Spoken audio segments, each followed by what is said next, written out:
Saya mau sapa dulu Shalom. Shalom. Puji Tuhan kita ketemu lagi di sini, di rumah Tuhan. Tadi seperti yang Pastor Jason katakan, kita ketemu di charging station. Siap diisi? Siap diisi? Yes.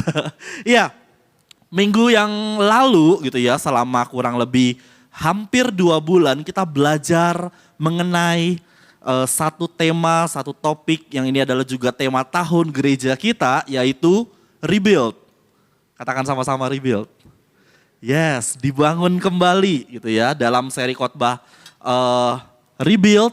Boleh dilihat slide-nya. Tadi sudah di-mention, ternyata saya nggak janjian dengan Pastor Jason, ternyata Pastor Jason mention mengenai charging station. Yeah. Jadi Galilee Church itu adalah tempat kita mengisi kembali. Ibaratnya di sini apa ya, pom gitu ya, pom pengisian. Atau sekarang yang sudah elektrik semua, kita di charge gitu ya supaya kita diisi kembali. Kemudian ketika kita kembali ke komunitas, kita bisa menjadi seorang yang penuh dengan dampak yang baik buat lingkungan kita, mungkin sekolah kita, mungkin pekerjaan kita, atau orang-orang di sekitar kita. Hidup kita jadi berdampak, hidup kita membawa hadirat Tuhan. Amin. Amin. Di sini waktunya kita mengisi. Di sini waktunya kita charge sampai penuh gitu ya. Jangan setengah-setengah. Apalagi cuma 20% aja gitu ya. Nggak enak kalau bawa sesuatu gadget gitu ya. Kalau baterainya cuma 20% atau 25% bawaannya deg-degan. Betul? Ayo kita isi dengan penuh gitu ya. Dengan full. Dan mulai minggu ini gitu ya kita akan masuk ke subtema atau seri khotbah yang baru dengan judul Galileans. Are you Galileans? Apakah setiap kita semua Galileans? Saya suka dengan logo ini gitu ya, dengan icon ini, dengan tulisan ini, fontnya. Karena huruf A dan huruf E-nya itu menyatu gitu ya, itu seperti di huruf Latin jadi bacanya Galileans gitu ya. Kita akan belajar gitu ya, kita akan di-remind kembali mengenai Galilea. Kenapa gereja kita namanya Galilea? Kenapa kita disebut Galileans gitu ya, orang-orang Galilea. Nah kita akan belajar sedikit sejarahnya mengenai Galilea gitu ya, Galilee atau bahasa Indonesia Galilea gitu. Nah kalau kita lihat dari map yang ada gitu ya, Galilea itu suatu daerah yang cukup luas. Kalau dilihat ini gambarannya yang warnanya merah atau ya bisa dibilang merah atau pink gitu ya, yang melingkari wilayah itu wilayah Galilea gitu ya. Kalau kita di bagian utaranya itu ada Gunung Hermon, kemudian ada perbukitan Karmel dan Gilboa di bagian selatan. Kemudian ada lembah Yordan dan Yizreel di bagian timur. Kalau kita lihat di situ ada tulisannya Sea of Galilee, Laut Galilea gitu. Dan kemudian di bagian baratnya itu ada Laut Tengah. Nah, nama Galilea juga bukan cuma dipakai untuk satu wilayah, tetapi danau atau laut yang ada di sebelah timur dari wilayah tersebut juga disebut sebagai Danau Galilea gitu ya. Tapi nama Galilea ini juga mempunyai, Danau Galilea ini juga mempunyai nama-nama lain yang mungkin kita juga familiar, kita pernah dengar. Ada namanya yang disebut Genesaret, ada yang disebut Kineret, atau disebut Tiberias. Nah itu mengacu kepada satu danau atau satu laut gitu ya, karena cukup luas gitu ya, makanya mereka sebut laut, yaitu Danau Galilea tersebut. Jadi cuma nama-namanya aja yang berbeda, tetapi tempatnya sama, itu danaunya sama, yaitu Danau Galilea. Kalau kita lihat dari map atau peta ini, wilayah Galilea itu posisinya kalau dari peta Israel itu ada di bagian utara, di bagian yang atas.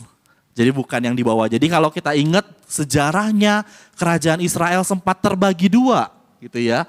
Wilayah kerajaan utara dan wilayah kerajaan yang ada di selatan. Nah, wilayah Galilea itu ada di bagian utara, ada di bagian yang atasnya. Masalahnya kita juga pernah belajar ya, beberapa waktu lalu saya juga sempat mention kembali mengenai Samaria. Ada yang ingat dengan orang-orang Samaria?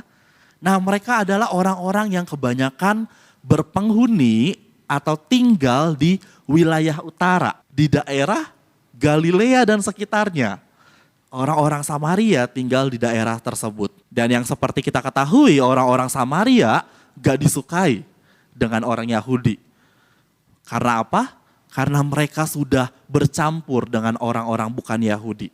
Mereka dianggap hidupnya tidak suci. Mereka bahkan dikatakan najis karena moral mereka, tingkah laku mereka, kerohanian mereka. Mereka dianggap orang-orang yang tidak suci. Itu orang-orang yang ternyata menghuni wilayah Galilea tersebut. Tetapi ada satu yang menarik. Ketika saya mempersiapkan khotbah ini, mempelajari kembali, saya melihat ada satu hal yang menarik yang ternyata Tuhan pakai wilayah Galilea menjadi satu daerah yang akhirnya dikenal oleh banyak orang. Kalau nama Galileanya banyak disebutkan gitu ya, kayak tadi kita kenal dengan danau, dengan nama-nama lain. Tapi pasti kita semua familiar dengan satu nama kota ini, yaitu Nazaret. Yes, familiar? Yesus orang Nazaret. Balik kalau kita lihat map, ada tuh Nazaret. Ternyata Nazaret itu masuk ke wilayah Galilea, satu kota kecil yang ada di distrik Galilea. Memang Yesus dilahirkan di kota Bethlehem. Tetapi kalau kita ingat ceritanya ketika Raja Herodes mau membunuh semua anak-anak Yahudi yang usianya di bawah 2 tahun karena dia takut gitu ya. Dia mau bunuh semuanya, kemudian kedua orang tuanya, Yusuf dan Maria, membawa Yesus pergi menyingkir ke Mesir selama beberapa tahun di sana. Nah, setelah Yusuf dan Maria pindah ke Mesir sementara waktu sampai Raja Herodes yang tadinya ketakutan dan mau membunuh semua anak-anak di bawah 2 tahun sudah mati, mereka diperintahkan Tuhan untuk kembali ke tanah Israel. Mereka diperintahkan Tuhan untuk kembali dari masa pembuangan mereka gitu ya, maksudnya mereka menyingkir gitu, mereka ketakutan gitu ya pada waktu itu. Mereka kembali ke tanah Israel. Nah, kita mau lihat sama-sama firman Tuhan ini ya dari Matius 2 ayat yang ke-19 sampai yang ke-23. Mari kita simak sama-sama, saya akan bacakan secara perlahan. Setelah Herodes mati, nampaklah malaikat Tuhan kepada Yusuf dalam mimpi di Mesir. Katanya, bangunlah, ambillah anak itu serta ibunya dan berangkatlah ke tanah Israel. Karena mereka yang hendak membunuh anak itu sudah mati. Lalu Yusuf pun bangunlah, diambilnya anak itu serta ibunya dan pergi ke tanah Israel. Mereka kembali ya dari Mesir. Tetapi setelah didengarnya bahwa Arkelaus menjadi raja di Yudea menggantikan Herodes ayahnya. Sudah benar ya? Iya. Ayahnya, ia takut ke sana. Jadi Yusuf dan Maria masih berpikir bahwa Arkelaus, anak dari Raja Herodes, mungkin masih menerapkan aturan yang sama. Makanya dia ketakutan untuk kembali ke Bethlehem. Nah, karena dinasehati dalam mimpinya, pergilah Yusuf ke daerah Galilea. Jadi Yusuf dan Maria tidak kembali ke Bethlehem, tetapi mereka pergi ke daerah Galilea, ke arah utara, gitu ya, ke bagian atas. Nah, kemudian di ayat yang ke-23, setibanya di sana, ia pun tinggal di sebuah kota yang bernama Nazaret. Hal ini terjadi supaya genaplah firman yang disampaikan oleh nabi-nabi, bahwa ia akan disebut orang Nazaret. Daerah yang tadinya dikenal dengan wilayah yang buat orang Yahudi mereka nggak terlalu suka ada di utara, gitu ya. Karena banyak orang-orang Samaria di sana, banyak orang-orang yang mereka benci ada di wilayah utara. Tapi Yusuf dan Maria membawa Yesus untuk tinggal di kota Nazaret, di wilayah utara. Hal ini terjadi supaya genaplah firman yang disampaikan oleh nabi-nabi. Ternyata hal ini semua sudah jauh dinubuatkan oleh Nabi Yesaya, oleh nabi-nabi di zaman perjanjian lama. Matius 4 ayat 14 sampai yang ke-16 dikatakan supaya genaplah firman yang disampaikan oleh Nabi Yesaya. Tanah Zebulon dan tanah Naftali, jalan ke laut, daerah seberang sungai Yordan, Galilea, wilayah-wilayah bangsa lain, bangsa yang diam dalam kegelapan telah melihat terang yang besar, dan bagi mereka yang diam di negeri yang dinaungi maut telah terbit terang. Daerah yang gak pernah dianggap pada waktu itu, tapi dikatakan apa? Mereka telah melihat terang yang besar. Galili yang sebelumnya gak pernah dipandang baik oleh kebanyakan orang Yahudi menjadi tempat asal dari Sang Mesias. Galili yang disebut sebagai tanah orang asing, tapi mereka bisa melihat terang yang besar, yaitu Sang Juru Selamat. Luar biasa bukan? Wilayah Galilea. Saya mau tanya lagi, are you Galileans? Nah, selama di Nazaret, Yesus hidup bersama keluarganya gitu ya, bersama ayah dan ibunya Yusuf dan Maria. Termasuk ketika Yesus mulai belajar, mulai mempelajari atau menghafalkan gitu ya, kebiasaan orang Yahudi adalah menghafalkan hukum Taurat gitu ya. Torah dihafalkan, belajar, kemudian masa-masa pelayanan pertamanya itu semua terjadi di Nazaret, terjadi di Galilea. Bahkan setelah Yesus berpuasa selama 40 hari 40 malam di padang gurun, kita ingat kisah tersebut ketika Yesus dicobai oleh iblis. Kemudian setelah 40 hari 40 malam dia kembali lagi ke Galilea. Dia balik lagi ke Nazaret, ke wilayahnya. Yesus memulai pelayanannya di sana. Pelayanan pertama Yesus lakukan di Galilea. Yesus mulai memberitakan Injil. Bertobatlah sebab kerajaan sorga sudah dekat.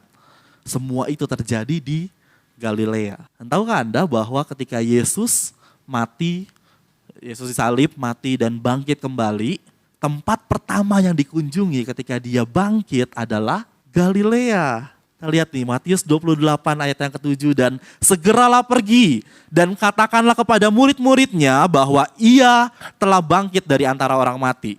Ia mendahului kamu ke Galilea.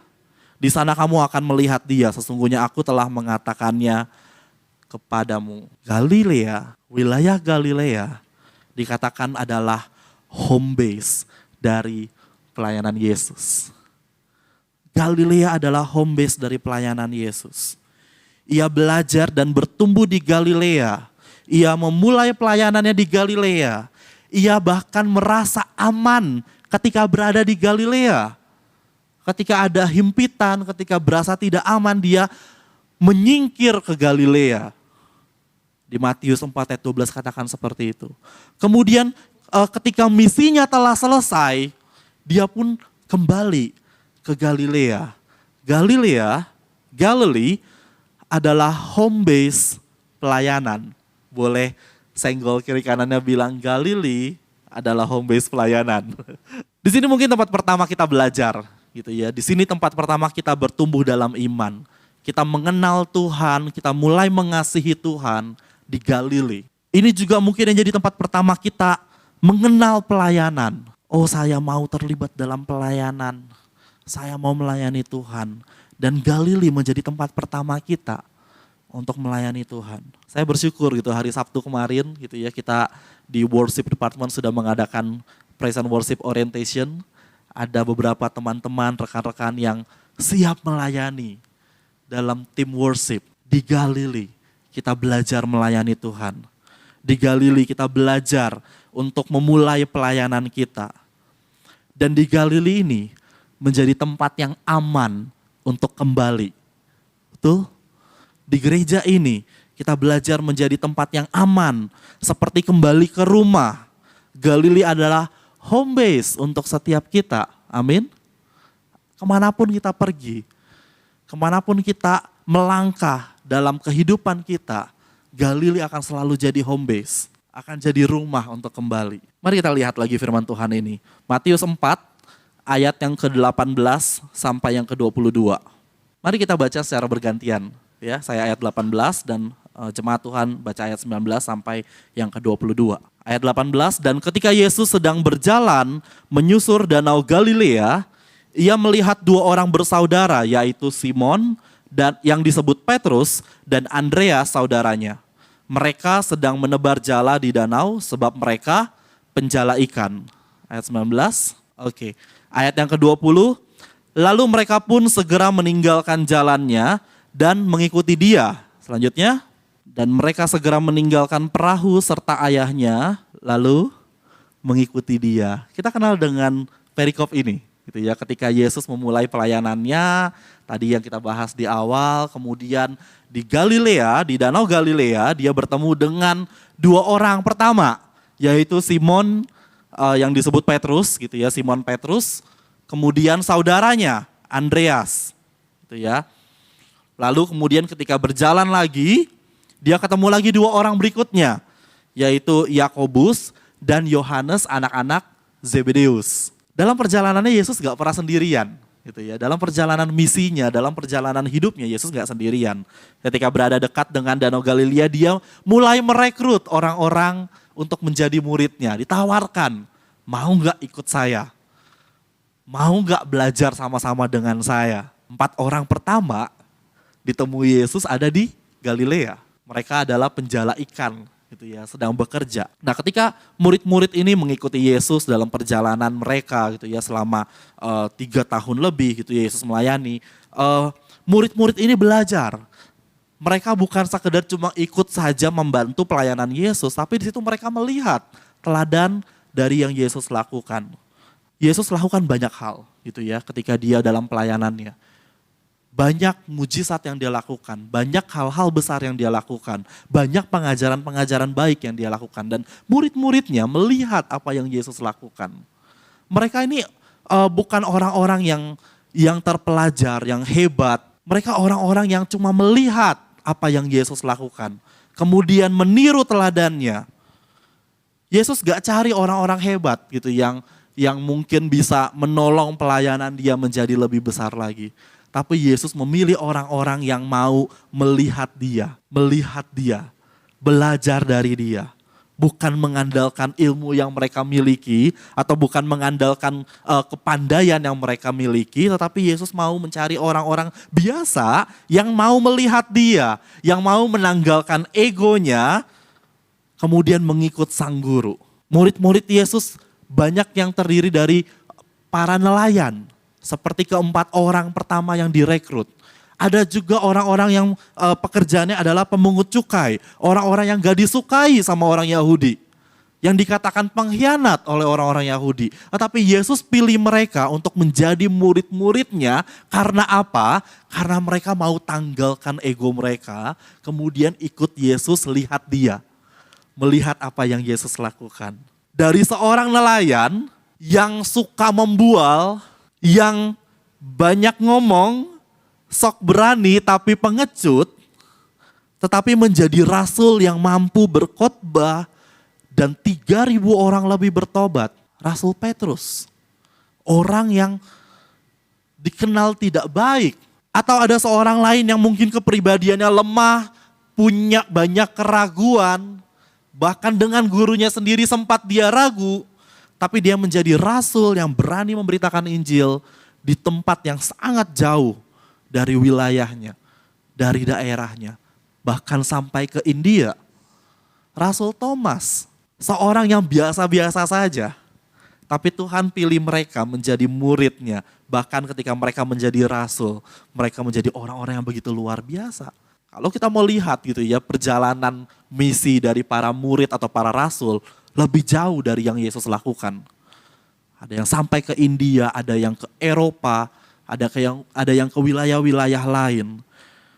Karena apa? Karena mereka mau menanggalkan ego mereka. Mereka ikut Yesus, mereka lihat apa yang Yesus lakukan. Galilea adalah tempat di mana Yesus menemukan murid-muridnya. Dan Galilea adalah tempat di mana Yesus mengajar dan melayani. Dan dari teladan itu para murid yang adalah orang-orang biasa menjadi orang-orang yang luar biasa. Galilea adalah tempat pemuritan. Yuk sama-sama sekali katakan, Galilea adalah tempat pemuritan. Ya, kita di sini belajar. Kita di sini dimuridkan. Kita di sini mungkin berasal dari berbagai kalangan, berbagai latar belakang, tetapi kita belajar sama-sama, kita berbaur, saling mendukung dan saling menolong. Di sini yang mungkin sebelumnya kita adalah orang-orang yang gak dipandang sama orang lain, kita mungkin gak dihormati, tetapi kita tanggalkan semua yang kita miliki ada di tempat ini untuk dimuridkan, belajar bersama dan menjadi pelayan-pelayan Tuhan yang tangguh. Amin. Amin. Itu perjalanan Yesus, pelayanan Yesus. Dan yang ketiga kita melihat sebagian besar pelayanan Yesus yang Yesus lakukan selalu disertai oleh mujizat-mujizat. Ada mujizat yang terjadi di pesta perkawinan. Kita ingat ini adalah mujizat pertama yang Yesus lakukan. Dia pada waktu itu mendatangi sebuah pesta pernikahan, pesta perkawinan di Kana bersama dengan ibunya. Tetapi ibunya melihat bahwa tuan pestanya seperti gelisah karena kehabisan anggur. Dan ia meminta Yesus untuk melakukan sesuatu. Dia minta Yesus lakukan sesuatu dan Tuhan Yesus gak tinggal diam. Dia menolong, dia mengubah air menjadi anggur. Peristiwa tersebut terjadi di Galilea. Kemudian ada juga mujizat yang Yesus lakukan ketika dia meneduhkan badai. Pada waktu itu Yesus dan para murid berada di sebuah kapal ketika mereka ada di Danau Galilea. Tetapi Yesus tertidur pada waktu itu. Kemudian terjadilah badai yang membuat mereka semua ketakutan. Kalau saya sepertinya juga, kalau saya tidur gitu ya dalam ombang ambing juga kayak akan tetap tidur juga kayaknya. Gak terpengaruh kayaknya gitu ya. Dan itu yang terjadi, Yesus gak terpengaruh gitu dengan badainya. Tetapi para murid mulai ketakutan. Dan dia mulai berseru, Yesus tolong, Guru tolong. Kemudian Yesus menghardik badai tersebut dan seketika itu juga air di Danau Galilea menjadi tenang. Karena mujizat yang Yesus lakukan. Yesus pernah berjalan di atas air, membuat para murid juga ketakutan. Mereka mengira hantu, gitu ya, karena mereka melihat sesosok yang berjalan di atas air. Yesus lakukan hal tersebut. Yesus ajak juga, gitu ya, bukan cuma dia saja. Dia ajak Petrus untuk mencoba, gitu ya, berjalan di atas air, gitu ya. Kalau saya diajak juga saya mau, gitu ya, mencoba berjalan di atas air. Kemudian Yesus juga memberi makan 5.000 orang dengan 5 roti dan 2 ikan. Hal yang harusnya mustahil, tapi bisa mengenyangkan 5.000 orang, bahkan tersisa 12 bakul. Yesus pernah mencelikkan orang buta, dia pernah menyembuhkan anak seorang perwira, dia pernah menyembuhkan orang-orang sakit di pinggir jalan. Semuanya dilakukan Yesus ketika dia berada di Galilea. Yesus juga memberikan pengajaran-pengajaran penting seperti khotbah di bukit, pengajaran tentang berdoa, berpuasa, tentang hal kekhawatiran, tentang menghakimi, tentang pengumpulan harta, semua hal tersebut, pengajaran-pengajaran tersebut Yesus lakukan di Galilea. Dan kalau kita lihat sikap dari orang-orang Galilea gitu ya, kalau rekan-rekan baca bisa dari Matius 4 seterusnya, itu adalah perjalanan Yesus ketika dia melayani di Galilea. Kalau kita lihat sikap dari orang-orang Galilea, mereka adalah orang-orang yang benar-benar haus akan pengajaran. Mereka adalah orang-orang yang benar-benar haus akan pertolongan. Balik ke awal kita lihat ya, siapa background orang-orang yang ada di wilayah Galilea? Mereka orang-orang yang dibenci oleh orang-orang Yahudi. Mungkin mereka orang-orang yang gak dianggap pada waktu itu. Tetapi mereka dikatakan apa? Melihat terang yang besar. Mereka melihat Yesus sebagai sang guru yang bisa menolong mereka, mengajarkan sesuatu yang baik buat mereka, bahkan melakukan mujizat. Galilea adalah tempat orang-orang menerima pengajaran Yesus yang begitu fenomenal. Di Galilea banyak orang yang melihat dan mengalami sendiri mujizat yang Yesus lakukan. Galilea adalah tempat mujizat Tuhan terjadi. Amin. Galilea adalah tempat di mana keselamatan Allah dinyatakan dan setiap kita menerimanya. Di sini ada pertumbuhan iman. Di sini ada mujizat, ada kesembuhan, ada pemulihan. Amin. Di Galilea Tuhan menyatakan hal-hal besar dalam kehidupan kita. Dan saya percaya bahwa di sini kita bukan sekedar menerima mujizat dari Tuhan. Kita bukan lagi sekedar orang-orang yang menerima atau menantikan mujizat Tuhan. Tetapi kita menjadi mujizat bagi orang lain. Kita menjadi tangan Tuhan, menjadi mujizat buat orang lain. Amin. Artinya apa? Hidup kita menjadi berkat bagi orang lain. Lanjut ya, kita lihat sama-sama. Matius 16 ayat yang ke-17 sampai yang ke-19. Saya tadi di awal belum minta maaf kalau hari ini kita akan banyak membaca Alkitab gitu ya. Tidak apa-apa, tapi mari kita simak sama-sama firman Tuhan ya. Matius 16 ayat yang ke-17 sampai yang ke-19 dikatakan seperti ini. Kata Yesus kepadanya, "Berbahagialah engkau Simon bin Yunus, sebab bukan manusia yang menyatakan itu kepadamu, melainkan Bapakku yang di sorga. Dan aku pun berkata kepadamu, engkau adalah Petrus, dan di atas batu karang ini aku akan mendirikan jemaatku, dan alam maut tidak akan menguasainya. Kepadamu akan kuberikan kunci kerajaan sorga, apa yang kau ikat di dunia ini akan terikat di sorga, dan apa yang kau lepaskan di dunia ini akan terlepas di sorga." Ini adalah percakapan antara Yesus dan Petrus yang mengandung suatu perjanjian. Suatu pengakuan yang yang Petrus lakukan kepada Yesus, bahwa Yesuslah sang gurulah yang adalah Mesias. Itu pengakuan dari Petrus. Dan apa yang Yesus katakan sebagai responnya? Yesus katakan hal ini. Di sini pertama kali Yesus mengatakan kalau Petrus akan menjadi pemimpin gereja di wilayah itu. Di ayat yang sebelumnya dikatakan di Kaisarea Filipi. Itu suatu daerah yang ada di kaki gunung Hermon, di wilayah Galilea. Dan Yesus katakan kepada Petrus, "Petrus, engkau adalah batu karang, dan di atasnya akan dibangun gereja, akan didirikan jemaat Tuhan." Di Galilea, Yesus menugaskan murid-muridnya untuk mendirikan gereja. Nah, kalau kita melihat kata gereja itu memiliki dua makna yang simpel.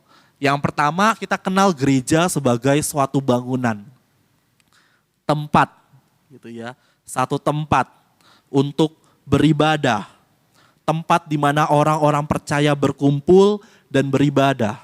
Tetapi ada makna kedua dari gereja yang kita kenal, yaitu gereja adalah kumpulan orang-orang percaya itu sendiri. Jadi bukan sekedar tempatnya, bukan sekedar APL Tower lantai 22. Tetapi gereja adalah orang-orang percaya yang berkumpul dalam komunitas. Setiap kita adalah gereja. Amin. Setiap kita adalah gereja. Saat ini kita menjadi gereja, gitu ya, dalam Sunday service. Tetapi dalam komunitas-komunitas kecil kita, dalam small group kita juga sedang menjalani atau menjadi gereja. Kita gereja. Senggol lagi kiri kanannya bilang, "Kamu gereja." Gitu ya. Balas lagi bilang, "Kamu juga." Gitu ya. Iya, Galilea adalah tempat gereja dibangun. Galilea adalah tempat gereja dibangun. Di sini menjadi tempat orang-orang yang mungkin pertama kali menjadi gereja. Atau artinya pertama kali mengenal Tuhan, gitu ya, menjadi orang percaya. Atau di sini menjadi tempat di mana kita pertama kali masuk dalam kumpulan-kumpulan orang percaya. Tetapi di sini juga akan lahir komunitas-komunitas kecil yang berisikan orang-orang percaya yang berkumpul, belajar kebenaran firman Tuhan dan bertumbuh bersama. Tergabung dalam small group. Karena kita adalah gereja. Ayo, yang belum tergabung dalam small group, mulai lihat-lihat gitu ya. Oh, saya tinggal di daerah Tangerang Selatan, ada small group di sana. Yang di Agape, boleh katakan ya.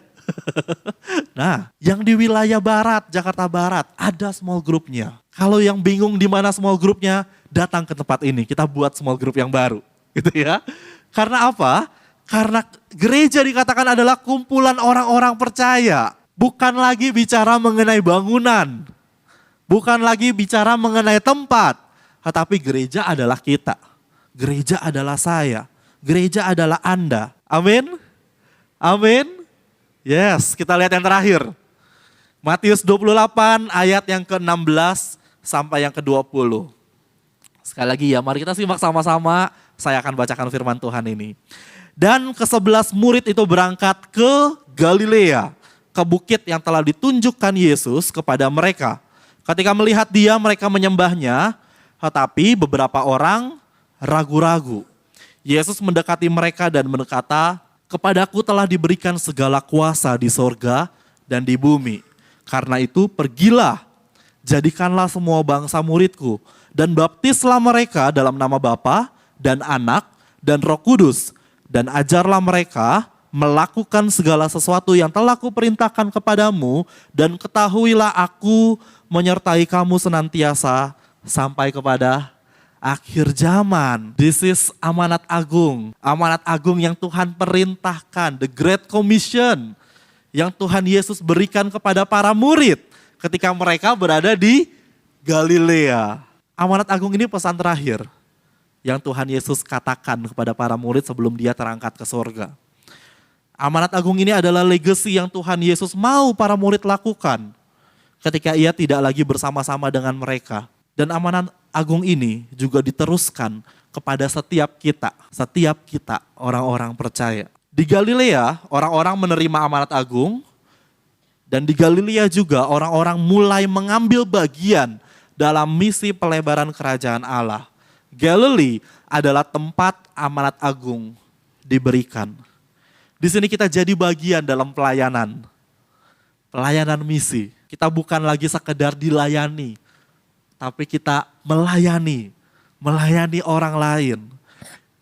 Di sini kita bukan saja lagi dimuridkan, tetapi kita mulai belajar memuridkan orang lain.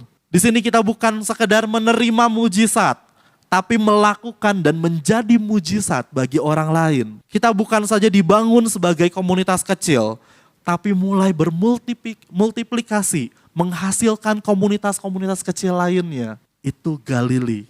Semua itu terjadi di Galilea. Dan setiap kita adalah Galileans. Amin? Betul? Setiap kita Galileans.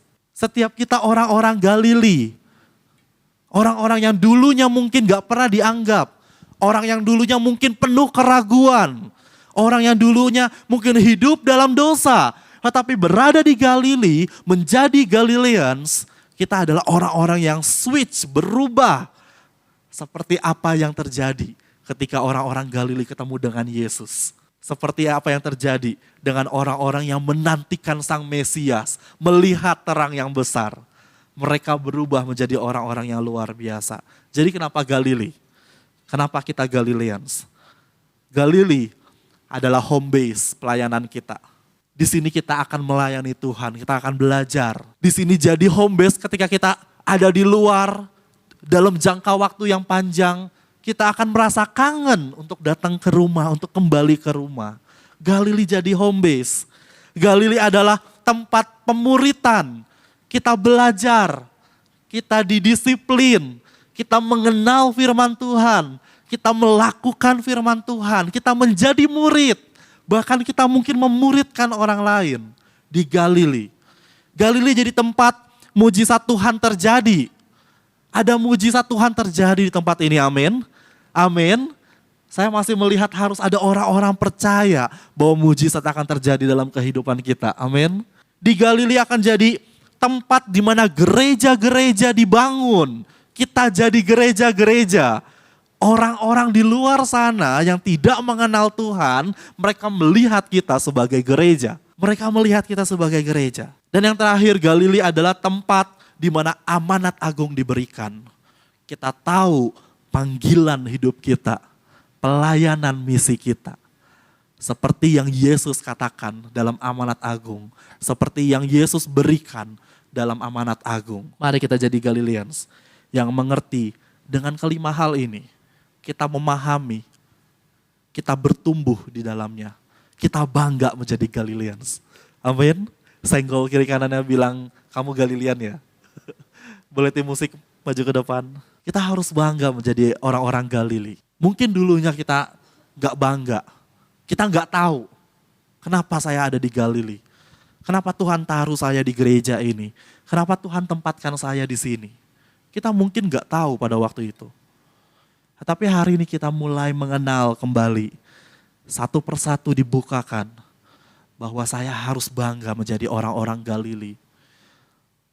Karena Tuhan pilih melakukan banyak hal besar di Galilea. Mari bangkit berdiri sama-sama.